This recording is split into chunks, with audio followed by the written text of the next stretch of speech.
League কাপের ফাইনালে আপনি দেখতে পাবেন Arsenal versus Manchester city. 22 March এই ফাইনাল। তার আগে ফাইনাল নিশ্চিত করেছে ম্যানচেস্টার সিটি। নিউক্যাসল ইউনাইটেডকে 3-1 গোলে হারিয়েছে তারা ঘরের মাঠে। 2 লেগ মিলিয়ে বড় ব্যবধানে জিতে নিউক্যাসলকে টপকে আরও একটা ফাইনাল নিশ্চিত করেছে পেপ গুয়ার্দিওলার দল। ওমর মারমুশের গোলে লিড নিয়েছিল ম্যানচেস্টার সিটি। এরপরে কাজটা সহজ হয়ে যাওয়ার কথা ছিল, যদিও ম্যাচের সময় সময় সিটিকে কেঁপে যেতে হয়েছে, বিভিন্নভাবে তাদেরকে রক্ষণে মনোযোগী হতে হয়েছে, কিন্তু পেপ গুয়ার্দিওলার এই উদযাপন ঠেকানো যায়নি। পেপ গুয়ার্দিওলার দল চলে গেছে আরও একটা ফাইনালে এবং আরও একটা শিরোপার খুব কাছাকাছি গুয়ার্দিওলার দল, কিন্তু সেখানে তার প্রতিপক্ষ আর কেউ নয়, মিকেল আর্তেতার আর্সেনাল।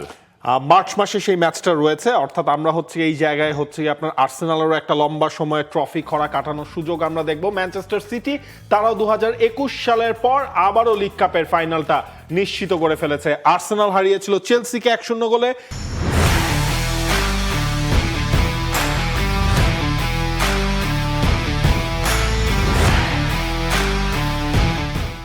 ম্যানচেস্টার সিটি 3-1 গোলে হারালো নিউক্যাসলকে।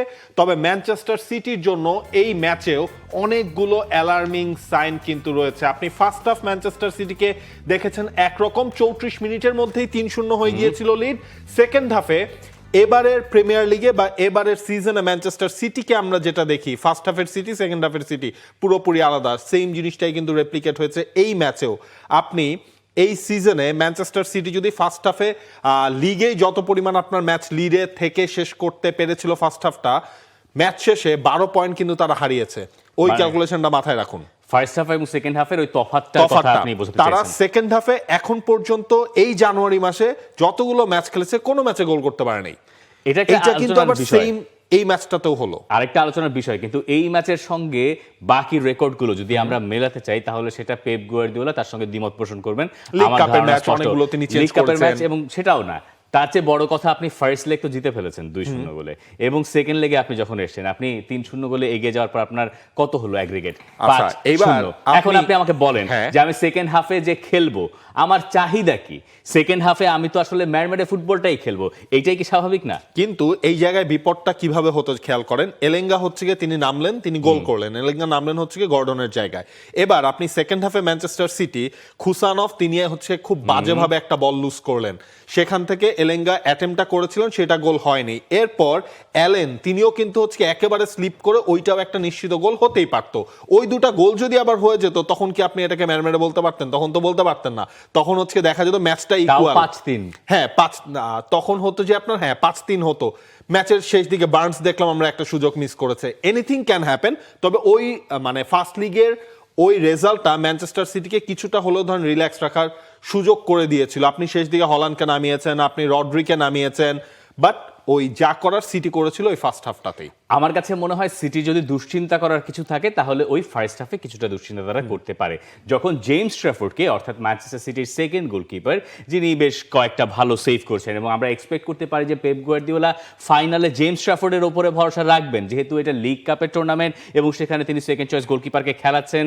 দোনারুমা আসার আগ পর্যন্ত অনেকে ভেবেছিলেন জেমস ট্র্যাফোর্ড হয়তো এই টিমটার নাম্বার 1 গোলকিপার হয়ে যেতে পারেন।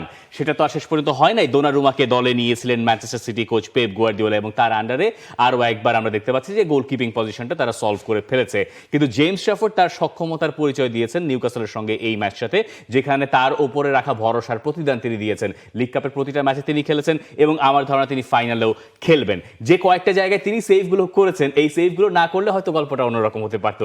ফার্স্ট হাফের ওই দাপটটা ম্যানচেস্টার সিটি হয়তো স্কোর লাইনে আর দেখাতে নাও পারতো, কিন্তু পরের অর্ধে যা ঘটেছে এইটাকে আমি আর ম্যানচেস্টার সিটির জন্য দুশ্চিন্তা দেখছি না। কারণ তারা একটা বড় ব্যবধানে এগিয়েছিল। এরপরে আমার মনে হয় তাদের ওই ম্যাচ খেলার অনেক সময় থাকে না যে জীবনে অনেক কিছু পেয়ে গেছে, এরপরে আমার টার্গেটটা কি আমি তো জানি না। 3.5 দিনের ব্যবধানে কিন্তু ম্যানচেস্টার সিটিকে ম্যাচ খেলতে হচ্ছে সবাইকে এখন আগামী কয়েকদিন এরকমই খেলতে হবে। তো ওইটাও একটা কারণ যে আপনি যখন ফার্স্ট 11টা দেখবেন, সেখানে কিন্তু আপনি যখন হল্যান্ডকে দেখবেন না, ওমর মারমুশকে দিয়ে স্টার্ট করানো হলো, রড্রি লাস্ট কয়েকটা ম্যাচ টানা স্টার্ট করেছে, রড্রিকে ড্রপ করা হলো, এই জিনিসগুলো চেঞ্জ করা, ফিল ফোডেনকে পরে নামানো হলো, এই জিনিসগুলো পেপ গার্দিওলা করেছেন। এক আপনার প্লেয়ারদের কিছুটা রেস্ট দেওয়ার জন্য, 2 হচ্ছে যে আপনার যেহেতু আপনার ফার্স্ট লেগের লিডটা ছিল সেই লিডটাও তাকে একটা সাহস দিয়েছিল। এক্স্যাক্টলি, এবং তার উপরে তার ঘরের মাঠের খেলা, এখানে হারানোর তেমন কিছু আসলে ছিল না। ম্যানচেস্টার সিটি ফেভারিট ছিল, তারা এক পা ফাইনালে দিয়ে রেখেছিল, একটা মোক্ষম সুযোগ ছিল এর্লিং হল্যান্ডেরকে একটু বিশ্রাম দেওয়ার। একে তো হল্যান্ড কিছুটা ক্লান্ত এবং তিনি বেশ একটা বাজে ফর্মের ভিতর দিয়ে যাচ্ছেন, তার গোল খরা কাটছে না বা গোল করছেন কিন্তু এরপরে আবার একটু করে হারিয়ে যাচ্ছেন। এইরকম পরিস্থিতিতে এরকম একটা ম্যাচে হল্যান্ডের বিশ্রামটা হয়তো কাজে দিতে পারে, কারণ প্রিমিয়ার লিগে তারা এরই মধ্যে আর্সেনালের তুলনায় বেশ খানিকটা পিছিয়ে গেছে টটেনহামের সঙ্গে ড্র করার পরে। কিন্তু যেটা এই দিক থেকে ভালো যে পেপ গুয়ার্দিওলার দ্বারা একটা ফাইনাল নিশ্চিত করেছে যেখানে তার প্রতিপক্ষ হবে আর্সেনাল, এবং এই সিজনটা অনেকে ভাবছেন এখনো এই কথার কোনো সত্যতা নাই যে পেপ গুয়ার্দিওলা এই সিজন শেষে চলে যেতে পারেন, ম্যানচেস্টার সিটির সঙ্গে তার সম্পর্কটা আর নাও থাকতে পারে, বিভিন্ন ধরনের কথাবার্তা শুনে অনেকের কাছে তেমনটা মনে হতেও পারে। সেটা যদি হয়, আমরা ধরে নিই যে পেপ গুয়ার্দিওলা এই সিজন শেষে আর ম্যান সিটিতে থাকছেন না, তাহলে বোধহয় এটুকু নিশ্চিত করে বলা যায় যে তিনি শিরোপা দিয়ে শেষ করতে চান। প্রিমিয়ার লিগের শিরোপাটার সঙ্গে তার একটা আলাদা সম্পর্ক আছে, সেটা অবশ্য এখন একটু দূরে চলে গেছে যেহেতু তার আর্সেনালের সঙ্গে দূরত্ব বেশি, কিন্তু সেই চেষ্টা তিনি করবেন। কিন্তু এই যে league cup, FA cup, champions league, এই জায়গাগুলো আমার কাছে মনে হয় ম্যানচেস্টার সিটি ধীরে ধীরে আরো বেশি ফোকাস বাড়াবে এই ধরনের টুর্নামেন্টে, যাতে আরো বেশি ভালো করতে তারা পারে। কিন্তু এই ধরনের টুর্নামেন্ট ভালো করতে গেলে আপনার দরকার ডিফেন্ডার, যে ডিফেন্সে তার বড় সমস্যা এবং এই ডিফেন্ডারকে নিয়ে তার কথাবার্তা আছে। চ্যাম্পিয়ন্স লিগে হয়তো আপনি পরের স্টেজগুলোতে এখন মার্ক গেহিকে খেলাতে পারবেন, কিন্তু এই লিগ কাপের ফাইনালে কেন আপনি মার্ক গেহিকে পাবেন না? কারণ হচ্ছে আপনি যখন লিগ কাপের ফার্স্ট লেগটা খেলেছেন, ফার্স্ট লেগটা খেলার পর আপনি মার্ক গেহিকে সাইন করেছেন, অর্থাৎ সেমিফাইনালের ফার্স্ট লেগটা। দেখেন পেপ গার্দিওলা কিন্তু মানে রাগ করছেন বা হচ্ছে তিনি দাবি করছেন তিনি যে কোনো ভাবে হোক মার্ক গেহিকে এই সেমিফাইনালের সেকেন্ড লেগটায় পাননি, কিন্তু তিনি ফাইনালে পেতে চান। তিনি যেটা বলছেন, আশা করি কারাবাও কাপের কর্তৃপক্ষকে আমরা বোঝাতে পারবো যে গেহি ফাইনাল খেলতে পারবে। আমি বুঝি না কেন ও খেলতে পারবে না। আপনি একজন ফুটবলারকে কিনলেন এত টাকা দিয়ে, ও যদি নিয়মের কারণে খেলতে না পারে এটা ঠিক নয়। আশা করি ওরা এটা পরিবর্তন করবে। দেখেন এই সিজন থেকে কিন্তু লিগ কাপের নিয়মটা অন্য একটা নিয়ম পরিবর্তন হয়েছে দেখেই আপনি সেমানোকে এই ম্যাচটা আপনি খেলাতে পেরেছেন, কারণ সেমানো তো আপনার হচ্ছে ফার্স্টে খেলেছিলেন তার অন্য ক্লাবের হয়ে, আপনি এই ম্যাচটা তাকে খেলালেন।